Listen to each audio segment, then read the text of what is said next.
ನಮ್ಮಿಬ್ರಿಗೆ ಹೇಗಿಷ್ಟ ಅಂದರೆ ಆ ಇಬ್ಬರು ಒಂದು ಕಂಫರ್ಟ್ ಝೋನ್ ಕೊಟ್ಕೋತಾ ಇದ್ವಿ ಇಬ್ರಿಗೂ. ಓಕೆ, ನಾನು ಇದ್ದೀನಿ ನಿನ್ನ ಜೊತೆ, ನಿನಗೇನಾರಾದರೆ ನಾನು ಇದ್ದೀನಿ ಅನ್ನೋದಿತ್ತು ಬಿಟ್ಟರೆ, ಆ ಬಾಂಡ್ ಇತ್ತು ಅನ್ನೋದು ಬಿಟ್ಟರೆ ಲವ್ ಅನ್ನೋದೆಲ್ಲ ಏನೂ ಇರಲಿಲ್ಲ.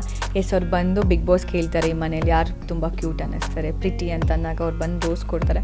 ಆಬ್ವಿಯಸ್ಲಿ ಯಾರೋ ಒಂದು ಹುಡುಗ ಬಂದು ರೋಸ್ ಕೊಟ್ಟಾಗ ಅದು ಥ್ಯಾಂಕ್ ಯು ಅನ್ನೋದೊಂದು ಫೀಲ್ ಆಗೇ ಆಗುತ್ತೆ. ಅದೇ ಟೈಮಲ್ಲಿ ಬಿಗ್ ಬಾಸ್ ಕೂಡ ರಾಶಿಕಾ ಅಂತೇನೋ ಹೇಳ್ತಾರೆ, ಮನೆಯವರು ಎಲ್ಲರೂ ರೇಗಿಸಿರ್ತಾರೆ ರಾಶಿ ಅಂತ. ಯಾಕಂದರೆ ಪ್ರೀವಿಯಸ್ ಡೇ ನಾನು ಮಂಜಕ್ಕ ಮನೇಲಿರೋ ಹುಡುಗಿರೆಲ್ಲ ಕುತ್ಕೊಂಡು ಮಾತಾಡಿರ್ತೀವಿ, ಡಿಸ್ಕಷನ್ ಮಾಡಿರ್ತೀವಿ. ನನಗೆ ಈ ಥರ ಹುಡುಗ ಬರಬೇಕು, ಈ ಥರ ಹುಡುಗ ಇರಬೇಕು ಅಂದ್ಕೊಂಡಿಲ್ಲ. ನಾನು ಹೇಗೆ ಹೇಳ್ತಿದ್ದೆ ಹಾಗೇ ಬಂದರು ಅಂತ ಅನ್ನಿಸ್ತು. ಆವಾಗ ಎಲ್ಲರೂ ಹೇಳಿದ್ರು, ನೀನು ಹೇಳಿದ್ದು ಮ್ಯಾನಿಫೆಸ್ಟ್ ಮಾಡಿಕೊಂಡೆ ಅನ್ಸುತ್ತೆ, ನೀನು ನೋಡು ಹಾಗೇ ಬಂದಿದ್ದಾರೆ ಅಂದ್ಕೊಂಡು. ಸೊ ಅದು ಕೆಲವು ನಾಚ್ಕೊಳ್ಳೋಕೆ ಅದೇನೋ ಕಾರಣ ಆಯಿತು ಅಂತ ಬಿಟ್ಟರೆ